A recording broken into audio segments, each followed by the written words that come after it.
So I'll show you what I have so far. Right here, I got potatoes growing, and there's a few popping up out of the ground right now. Little baby one. But these will be huge in just a few weeks. But you can see just how red the soil is, just all the clay. And so I'm in the middle. I'm getting ready to plant my fall garden. So I am expanding the space a bunch.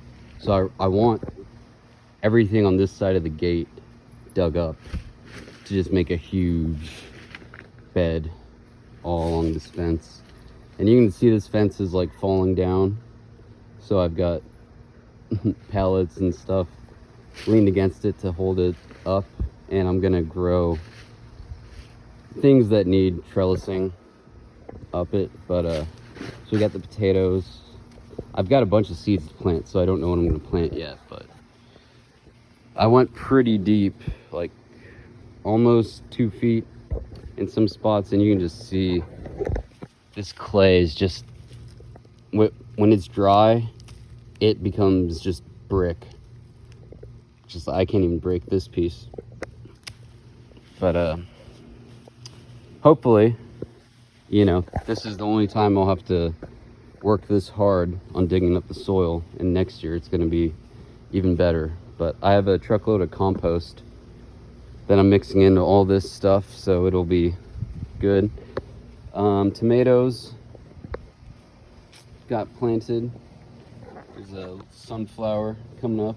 I have the metal, so this thing, so birds and I think chipmunks probably come and eat them. But yeah, I have problems with chipmunks. But yeah, more digging. Another tomato, eggplant. Don't know if I'm gonna put it in the ground because they always seem to get eaten up by something. So we got corn, 64 stalks of corn. And I've never grown corn before, so this is cool. I'm not the biggest corn eater, but I have chickens now, so I really want to plant an excess of things like squash and everything because I can just give it all to the chickens.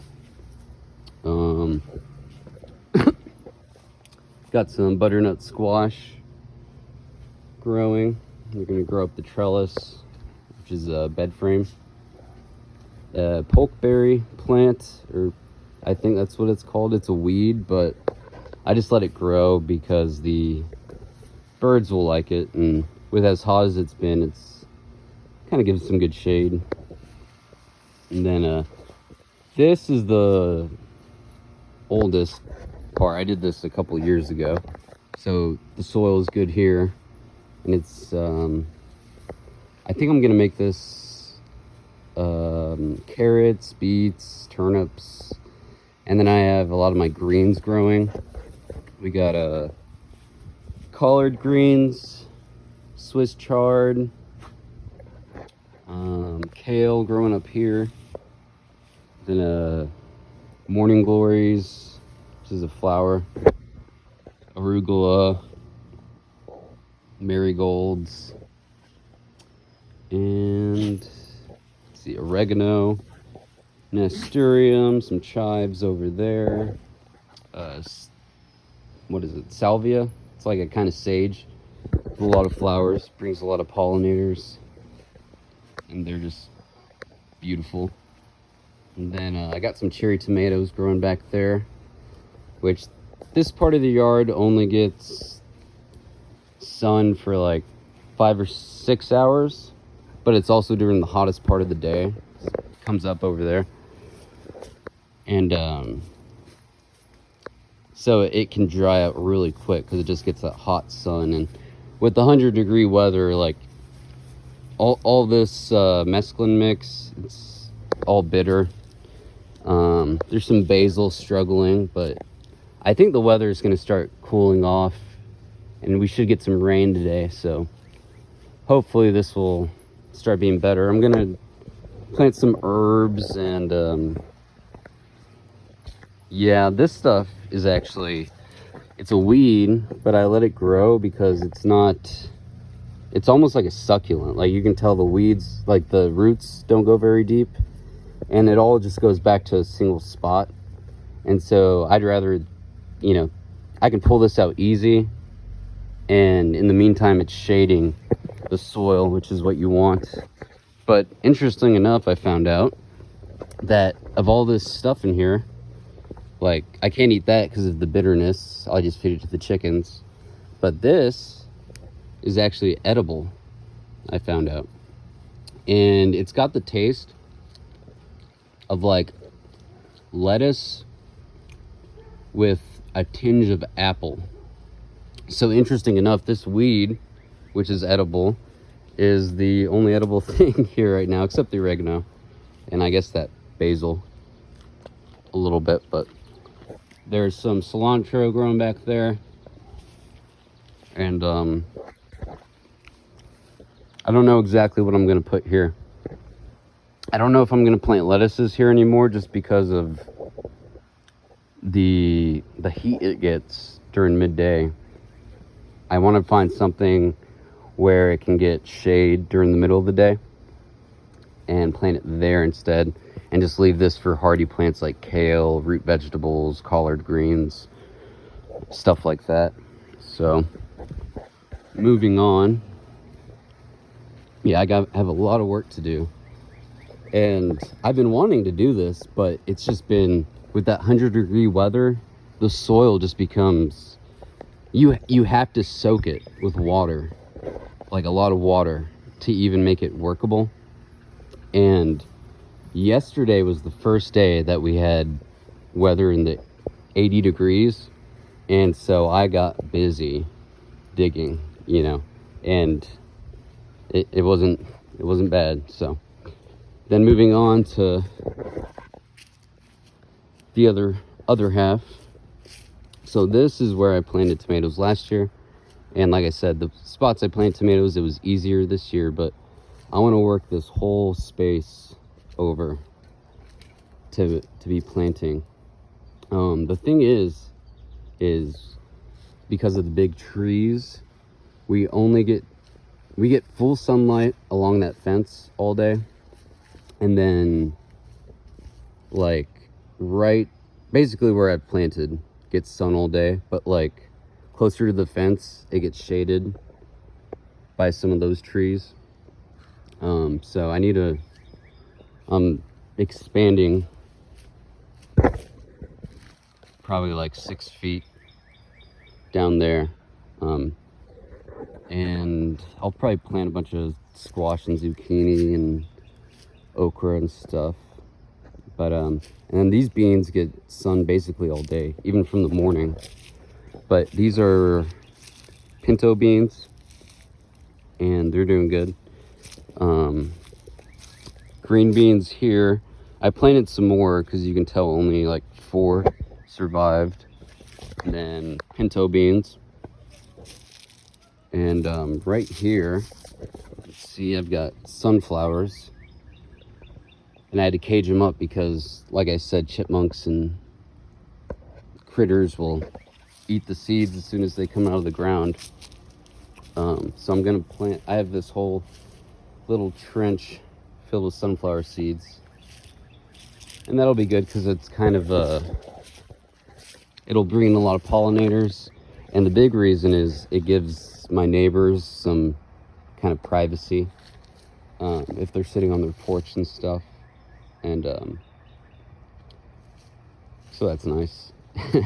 Because I do, I'll have a couple beers back here and everything, and they have kids, and I don't know if they want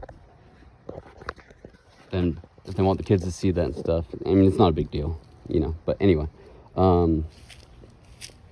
Peppers, I've got, I think, 13 varieties.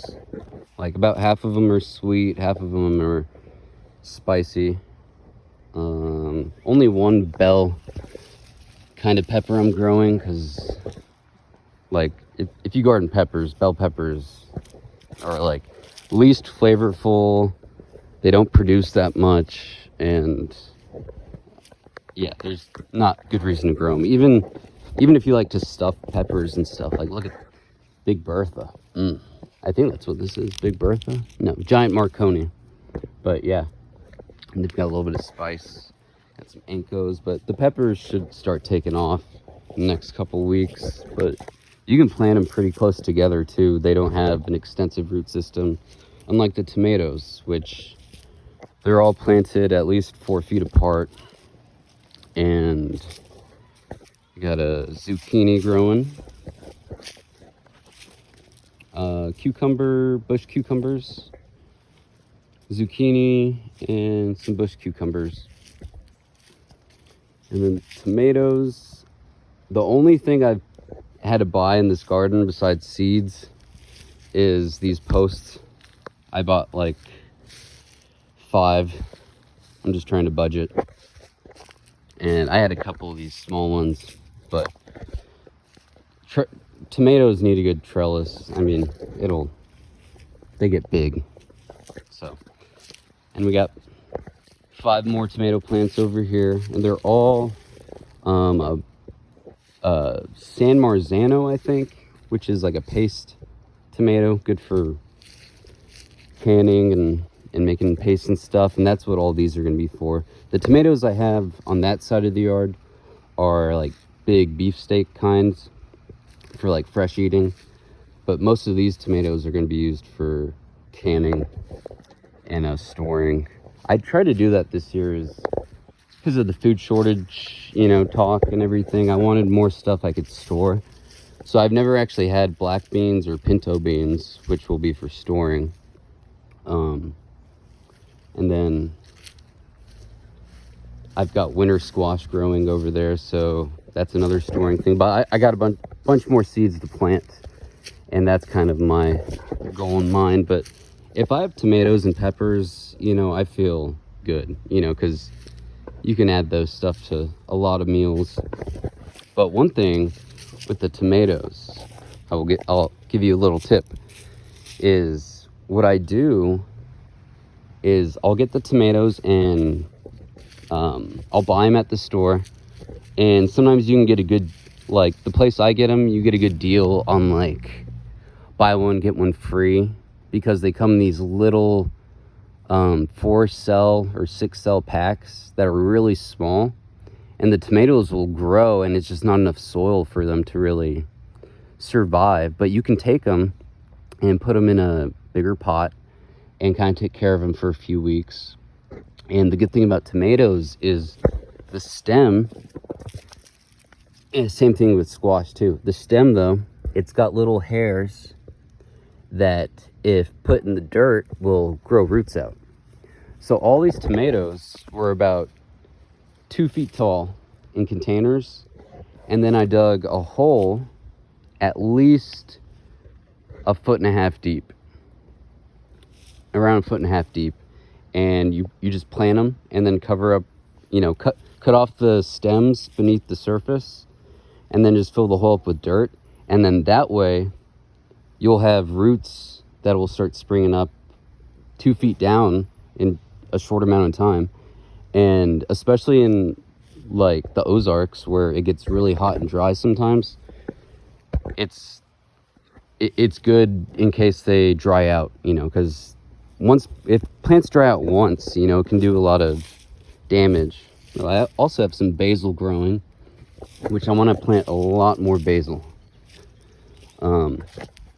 And so give me ideas too of what I should do. But I'm thinking in this middle area, it gets shade midday from the sun, which is actually perfect because it gets morning sun and evening sun. So like during the hottest part of the day, which can damage plants, it'd be good for, I'm thinking herbs and lettuces and stuff. So I think I'm gonna do a herb and lettuce garden over here. I think I want to plant a bunch of basil, so I can make pesto. Because pesto is just delicious with everything. If I have a bunch of zucchini and squash, which I will, I can make zoodles and then add pesto, and that's delicious. So that's what I'm going to do. I'm also going to do, I think, perennial flowers. Just make a huge perennial flower showcase along the fence. Bring in the pollinators, and it'll look good. That'd be a perfect spot, I think, so the flowers don't get burnt up during the middle of the day. And then the newest thing this year is chickens. Yeah, I've never had chickens. Oh, got cucumbers growing and spaghetti squash. And I thought this was spaghetti squash, but it might, I don't know what it is yet. It's either a squash or zucchini.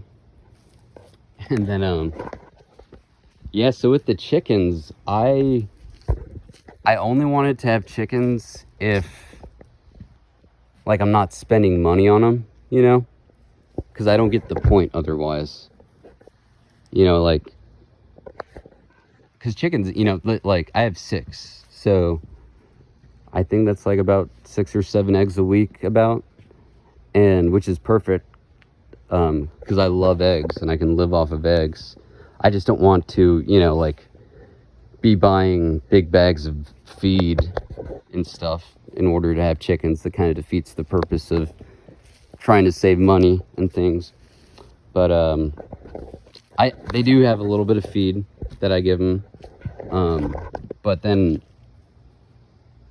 I'm trying to give them a few, like, pounds of just scraps, produce, weeds every day. And my goal is, in this little cage area, is have a big compost pile that they can just live off digging through the compost.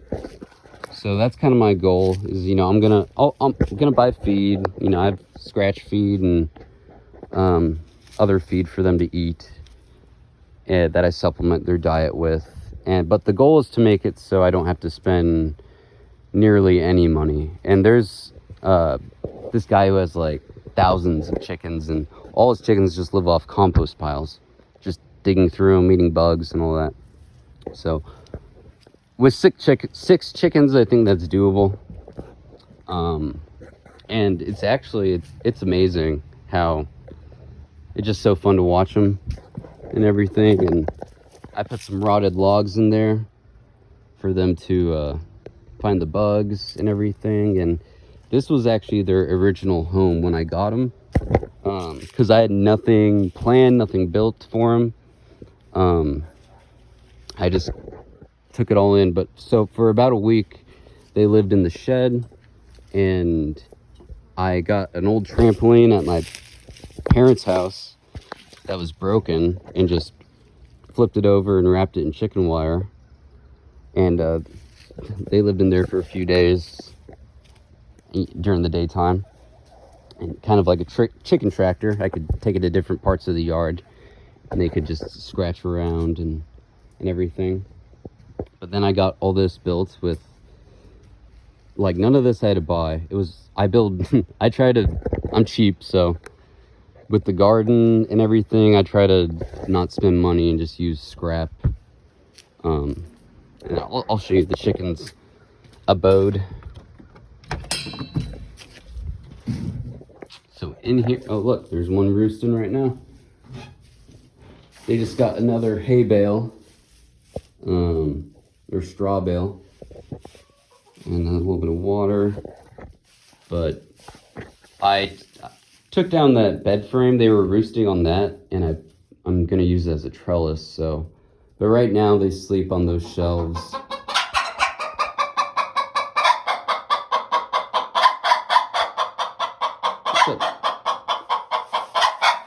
Iceman.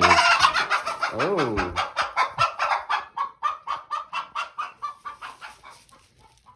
Oh, well, she's not happy, but we got an egg. And then I need to secure that door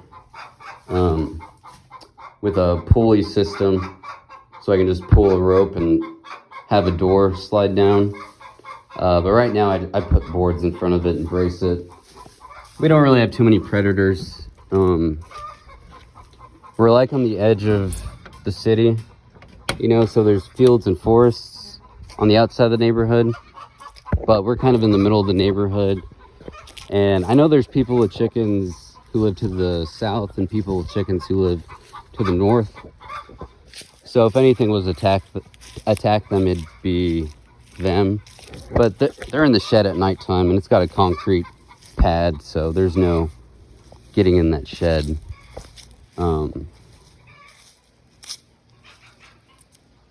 And during the day, the only thing is like cats maybe, but I've seen cats and they just walk by the chickens. They don't even pay attention, so they're not an issue. I've seen hawks in the yard, but luckily they're protected. So I'll show you guys the results in a few days. We should be getting rain today, hopefully. That's why I've been trying to get as much as I can done, but we should be getting rain finally, and then everything's just gonna explode. And I'm gonna plant so many things. I've got like 20-25 packets of seeds probably that I bought. So that's all for today. So everybody have a good day.